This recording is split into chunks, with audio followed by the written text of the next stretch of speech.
Assalamualaikum warahmatullahi wabarakatuh. Pada kesempatan ini saya akan mempresentasikan laporan dengan judul Pemodelan Matematika Penyebaran Penyakit Tuberkulosis dengan Strategi DOTS. Sebelumnya perkenalkan, saya Siti Nurhidayati, NIM 231810101029. Kemudian kita akan menjelaskan pada bab 1 pendahuluan. Latar belakang dari laporan ini adalah tuberkulosis merupakan salah satu penyakit menular yang masih menjadi masalah serius dalam kesehatan masyarakat. Penyakit ini disebabkan oleh bakteri Mycobacterium tuberculosis dan umumnya menyerang paru-paru. Penularannya terjadi melalui udara, misalnya ketika penderita TB aktif batuk, bersin, atau berbicara. Dalam penyebarannya, seseorang yang terinfeksi TB tidak selalu langsung menunjukkan gejala. Ada individu yang masuk ke fase laten terlebih dahulu, yaitu sudah terinfeksi tetapi belum menularkan penyakit. Oleh karena itu, pengendalian TB tidak cukup hanya dengan mengobati penderita aktif, tetapi juga perlu memahami perpindahan individu dari kondisi rentan, laten, terinfeksi, menjalani pengobatan, sampai sembuh. Strategi yang digunakan dalam laporan ini adalah DOTS, yaitu Directly Observed Treatment Short Course. Nah, strategi ini merupakan pengobatan jangka pendek dengan pengawasan langsung agar penderita menjalani pengobatan secara teratur sampai sembuh. Untuk mengkaji penyebaran TB tersebut digunakan pendekatan pemodelan matematika, yaitu model SITR. Model ini membagi populasi menjadi 5 kelas, yaitu susceptible atau individu rentan, exposed atau individu laten, infect atau penderita TB aktif, dan treatment atau individu yang menjalani pengobatan DOTS, dan recovered atau individu yang sembuh. Kemudian rumusan masalah pada laporan ini meliputi bagaimana proses pembentukan model SITR, menentukan titik equilibrium bebas penyakit dan endemik, menganalisis kestabilannya, menentukan bilangan reproduksi dasar, serta bagaimana melakukan simulasi numerik menggunakan metode RK4. Tujuan dari laporan ini adalah menjelaskan proses pemodelan penyebaran TB dengan strategi DOTS, menentukan titik equilibrium, menganalisis kestabilan model, menentukan bilangan reproduksi dasar, serta melakukan simulasi numerik menggunakan metode RK4. Selanjutnya, kita akan membahas bab 3, yaitu hasil dan pembahasan.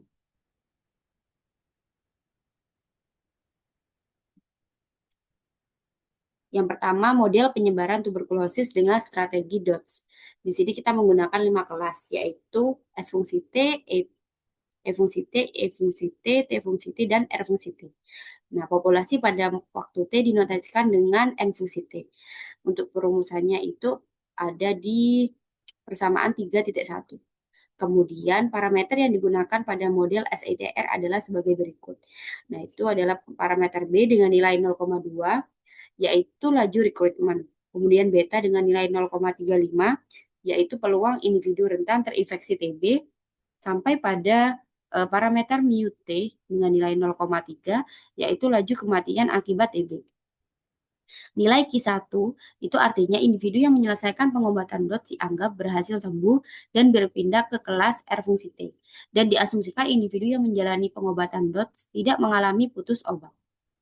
Kemudian dari parameter tersebut dapat dibangun diagram skematik pada gambar 3.1, di mana di sini untuk individu rentan S dapat terinfeksi melalui kontak dengan individu TB aktif I dengan laju beta SI. Kemudian untuk individu laten dapat menjadi TB aktif I dengan laju epsilon atau menjalani pengobatan DOTS dengan laju SI. Terus kemudian untuk individu TB aktifnya itu dapat menjalani pengobatan DOTS T dengan laju omega. Kemudian dapat juga menjalani sembuh alami dengan laju gamma atau meninggal akibat TB dengan laju mu T. Kemudian individu dalam pengobatan DOTS dapat sembuh dengan laju delta karena Q1 sama dengan 1. Semua yang selesai pengobatan itu dinyatakan sembuh. Nah, semua kelas ini memiliki laju kematian alami yaitu mu. Kemudian dari diagram skema dapat diperoleh sistem persamaan diferensialnya pada persamaan 3.2 sampai 3.6. Kemudian persamaan 3.2 sampai 3.6 itu dapat disederhanakan untuk mempermudah proses analisis selanjutnya yang didefinisikan pada persamaan 3.7. Lanjut, 3.2 penurunan model matematika SETR pada penyebaran penyakit tuberkulosis.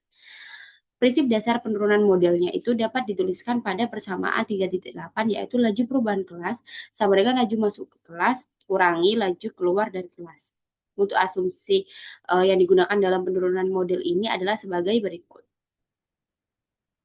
Kemudian penurunan persamaan kelas S fungsi T sampai R fungsi T adalah sebagai berikut. Yaitu yang pertama penurunan persamaan kelas rentan S fungsi T. Untuk laju masuknya itu adalah B, di mana B itu adalah recruitment, misalnya kelahiran atau imigrasi.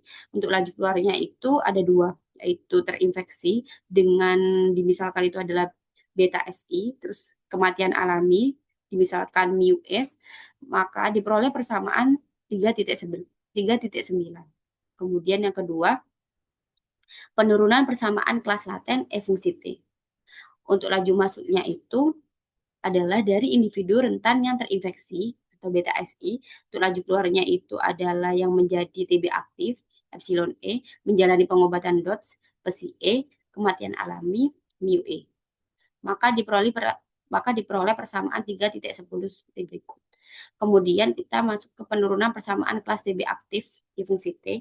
Untuk laju masuknya itu ada dua, yaitu adalah dari laten menjadi aktif epsilon E, terus dari kelas treatment yang sembuh. Untuk laju keluarnya itu adalah menjalani pengobatan DOTS atau omega I, sembuh alami gamma I, kematian alami mu I, kematian akibat TB mu TI. Persamaan setelah diasumsikan Q sama dengan 1, diperoleh persamaan 3.11. Kemudian lanjut ke penurunan persamaan kelas pengobatan aktif T fungsi T. Untuk laju masuknya itu adalah dari laten yang diobati atau PSI E, dari aktif yang diobati gamma I, untuk laju keluarnya itu dari sembuh dari treatment delta T, kematian alami mu T, maka diperoleh persamaan 3.12. Kemudian lanjut ke penurunan persamaan kelas sembuh R fungsi T. Untuk laju masuknya adalah dari aktif yang sembuh alami gamma I, dari treatment yang sembuh delta T, laju keluarnya kematian alami mu R, maka diperoleh persamaan 3.13. Nah, dari persamaan 3.9 sampai 3.13 itu disederhanakan dalam persamaan 3.14 ini. Nah, dapat ditulis ulang, dapat dilihat di persamaan 3.15 sampai persamaan 3.19. Ini adalah persamaan yang akan kita gunakan. Kemudian kita menentukan titik equilibrium model SETR. Nah, ini adalah persamaan-persamaan yang digunakan pada menentukan titik equilibriumnya 3.20 sampai 3.24. Di mana titik equilibrium itu adalah suatu titik di mana semua laju perubahan populasi terhadap waktu bernilai 0. Artinya jumlah individu pada kelas S fungsi T sampai R fungsi T berada dalam keadaan tetap. Nah, titik equilibrium ditentukan dengan cara setiap ruas kiri pada sistem persamaan diferensial dibuat sama dengan 0. Dari persamaan dari persamaan 3.20 di atas itu diperoleh persamaan S sama dengan B per beta I plus mu. Dari persamaan 3.22 diperoleh E sama dengan YI per epsilon. Kemudian kita mensubstitusikan persamaan 3.26 dan 3.27 ke persamaan 3.20, maka diperoleh persamaan berikut. Kemudian kita memfaktorkan dengan asumsi I bisa 0 atau tidak, maka diperoleh persamaan seperti berikut.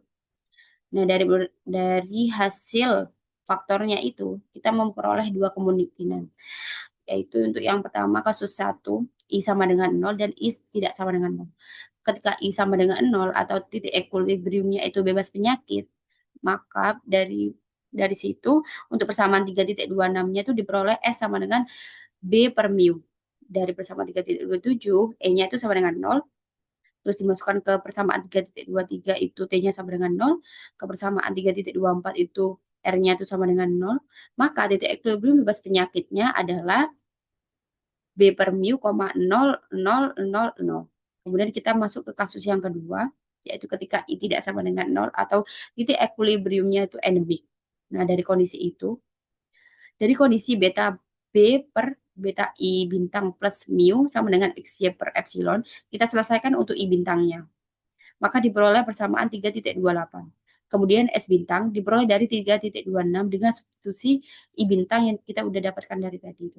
Maka diperoleh S bintangnya ini.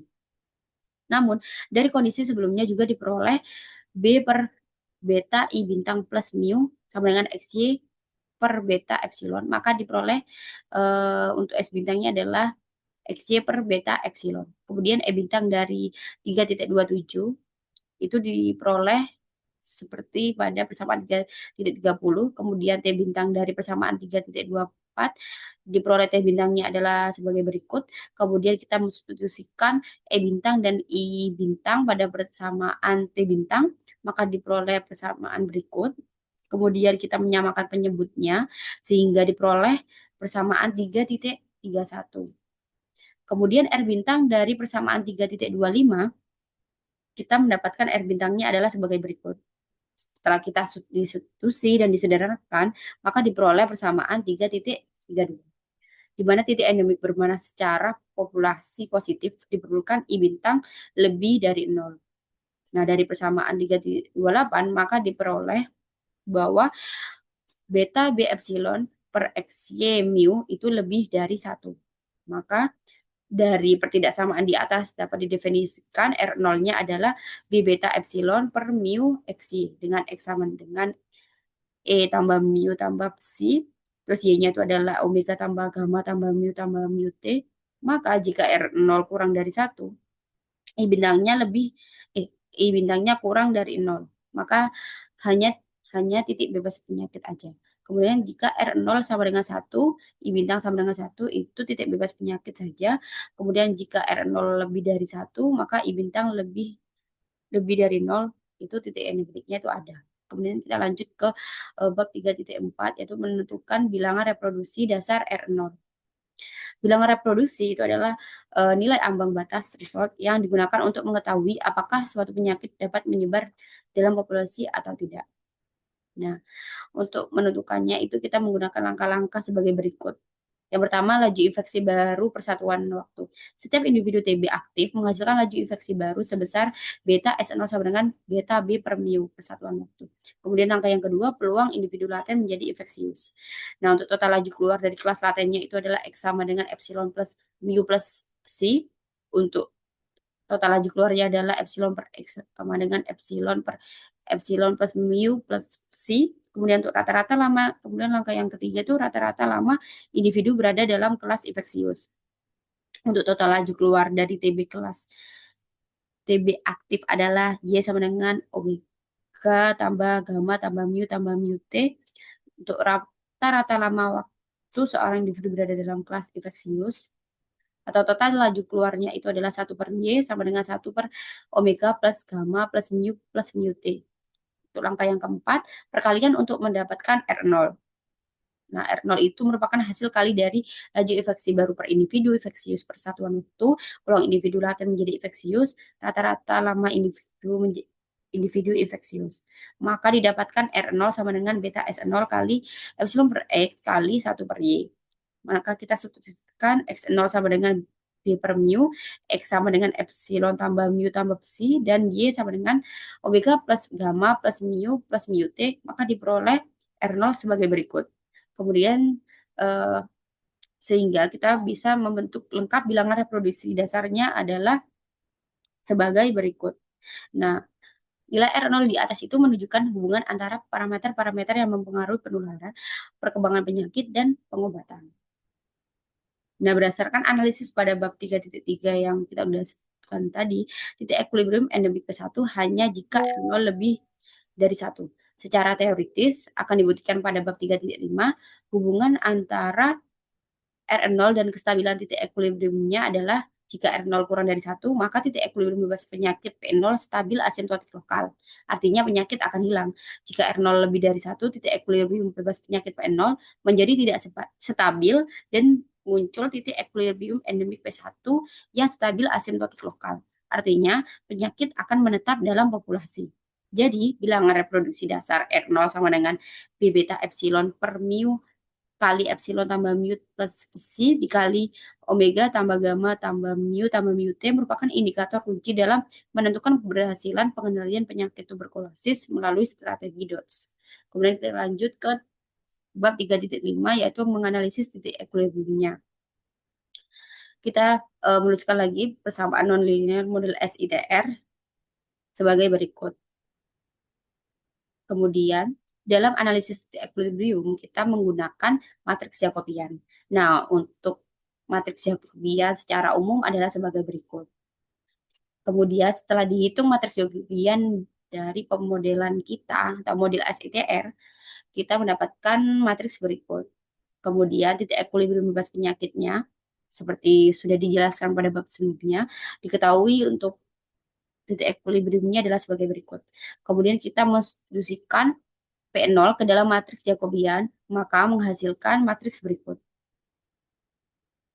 Kemudian, kita dapat mendapatkan 3 nilai eigen. Yang pertama, lambda 1 sama dengan min mu, untuk lambda 2 sama dengan min mu, untuk lambda ketiga itu sama dengan min z. Persamaan karakteristik dari submatriks ini adalah lambda kuadrat plus X plus Y kali lambda plus XY min beta B epsilon per mu sama dengan 0. Nah, dari definisi R0 sama dengan B beta epsilon per mu XY, maka XY min beta B epsilon per mu sama dengan XY dikali 1 min R0. Sehingga persamaan karakteristiknya itu menjadi lambda kuadrat plus X tambah Y kali lambda tambah X kali Y kali 1 min R0 sama dengan 0. Maka kesimpulannya itu adalah jika R0 kurang dari 1, semua nilai eigen negatif maka stabil asimptotik lokal. Jika R0 lebih dari 1, maka terdapat nilai eigen positif, maka tidak stabil. Kemudian kita menstitusikan matriks Jacobian pada titik equilibrium endemik P1 sama dengan S bintang, E bintang, I bintang, T bintang, R bintang. Maka diperoleh matriks Jacobian pada P1-nya pada titik equilibrium endemik adalah sebagai berikut. Maka didapatkan nilai eigennya untuk lambda 1 sama dengan min mu, untuk lambda 2 sama dengan min z. Kemudian untuk submatriksnya diperoleh sebagai berikut. Kemudian untuk persamaan karakteristiknya adalah sebagai berikut. Dengan koefisiennya adalah B1 sama dengan mu R0 tambah X tambah Y. Untuk B2-nya adalah X tambah Y kali mu R0. Untuk B3-nya adalah mu XY kali R0 min 1. Nah, karena R0 itu lebih dari 1, maka B1, B2, B3 itu lebih dari 0. Nah, untuk menentukan semua akan memiliki bagian nilai negatif, digunakan kriteria Roth-Hurwitz. Maka polinom derajat 3 untuk syarat stabil asimptotiknya itu adalah yang pertama itu adalah semua koefisiennya itu positif. Nah, ini sudah terpenuhi karena B1, B2, B3-nya itu lebih dari 0. Yang kedua adalah B1 kali B2 min B3 lebih dari 0. Setelah kita hitung dapat diperoleh sebagai berikut. Nah, setelah dijabarkan didapatkan B1 kali B2 min B3 itu adalah sebagai berikut. Karena semua parameter positif dan R0-nya itu lebih dari 1, maka setiap suku positif sehingga B1 kali B2 min B3 lebih dari 0. Jadi semua syarat Roth-Hurwitz terpenuhi. Ketiga nilai eigen dari submatriks memiliki bagian real negatif. Bersama dengan lambda 1 sama dengan min mu dan lambda 2 sama dengan min z yang negatif, maka semua nilai eigen negatif. Jadi untuk R0 lebih dari 1, titik equilibrium endemik P1 stabil asimptotik lokal. Maka interpretasi kestabilan adalah sebagai bentuk R0 kurang dari 1, penyakit tuberkulosis tidak dapat bertahan. Jika ada sedikit kasus masuk ke populasi, seiring waktu penyakit akan hilang. Strategi DOTS yang efektif dapat menekan R0 di bawah 1. Untuk ketika R0 lebih dari 1, penyakit menjadi endemik. Populasi akan menuju ke titik endemik P1, di mana penyakit selalu ada dengan proporsi tertentu. Namun karena P1 stabil, intervensi dapat menurunkan R0 hingga di bawah 1, sehingga penyakit dapat dieliminasi. Hal ini menegaskan bahwa bilangan reproduksi dasar R0 merupakan parameter kunci. Analisis kestabilan menunjukkan bahwa ambang batas R0 sama dengan 1 memisahkan antara kondisi bebas penyakit dan endemik sesuai dengan teori epidemiologi dasar. Kemudian kita lanjut ke simulasi model menggunakan metode RK4. Ini adalah pemodelan yang kita gunakan SITR. Terus kita nyatakan bentuk fungsinya adalah sebagai berikut.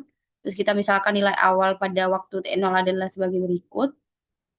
Nah, kemudian jika langkah waktu yang digunakan adalah H, maka iterasi metode RK4 untuk sistem 5 variabel dapat dituliskan sebagai berikut.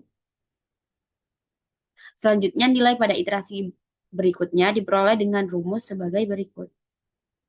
Proses iterasi tersebut dilakukan berulang hingga mencapai waktu simulasi yang diinginkan.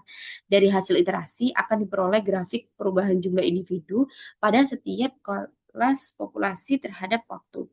Hasil interpretasi model ini diselesaikan menggunakan metode RK4 dengan bantuan MATLAB dapat dilihat pada gambar 3.2, 3.3, dan 3.4. Ini adalah gambar 3.2. Di sini menunjukkan bahwa pada skenario variasi beta dan omega sama dengan 0,55, semakin besar peluang penularan TB, maka nilai R0 juga meningkat dari 0,95 menjadi 2,85. Sehingga dinamika penyakit cenderung bergeser dari kondisi hampir terkendali menuju kondisi endemik. Terlihat bahwa kelas S fungsi T, jumlah individu rentan turun tajam di awal lalu cenderung stabil pada nilai yang lebih rendah saat betanya itu membesar. Sedangkan kelas E fungsi T, I fungsi T, dan T fungsi T menunjukkan lonjakan awal yang lebih tinggi ketika beta semakin besar, lalu turun dan berosilasi kecil sebelum stabil. Sementara kelas RT meningkat cukup cepat pada awal waktu karena perpindahan dari kelas terinfeksi dan pengobatan. Tetapi pada beta yang lebih besar, jumlah individu sembuh tidak cukup menahan peningkatan infeksi sehingga beban penyakit tetap lebih tinggi. Kemudian ini untuk gambar 3.2, yaitu adalah skenario variasi omega dengan betanya itu sama dengan 0,35. Nah, grafik tersebut itu menunjukkan bahwa ketika omega meningkat dari 0,1 ke 0,5, maka R0 menurun dari 1,86 menjadi 1,16. Sehingga penularan TB menjadi semakin terkendali. Dampaknya terlihat pada kelas I fungsi T dan T fungsi T yang semakin rendah saat laju pengobatan TB aktif makin besar. Sedangkan kelas S fungsi T cenderung bertahan pada nilai yang lebih tinggi karena lebih sedikit individu yang masuk ke kelas infeksi. Kelas E fungsi T juga turun lebih cepat pada omega yang lebih besar. Dan kelas R positif menunjukkan peningkatan yang lebih cepat pada awal waktu karena lebih banyak individu berpindah ke tahap pengobatan dan sembuh. Pola ini sejalan dengan hasil jurnal, yaitu semakin besar laju pengobatan DOT pada TB aktif, semakin kecil populasi penderita TB aktif yang tersisa. Kemudian yang terakhir ini adalah gambar 3.4, yaitu dinamika populasi model SITR. Nah, grafik ini tuh menunjukkan dinamika populasi model SITR untuk skenario default dengan R0-nya adalah 1,1076, di mana jumlah individu rentan S fungsi T menurun di awal akibat penularan tetapi kemudian meningkat dan stabil. Sedangkan kelas E fungsi T dan I fungsi T dan T fungsi T tetap rendah, menandakan infeksi laten dan aktif hanya sedikit. Sementara R fungsi T meningkat perlahan karena kesembuhan dari TB aktif dan pengobatan. Sehingga secara keseluruhan penyakit tetap ada tetapi tidak menyebar luas, mencerminkan kondisi hampir endemik yang terkendali. Sekian presentasi yang saya sampaikan, kurang lebihnya mohon dimaafkan. Wassalamualaikum warahmatullahi wabarakatuh.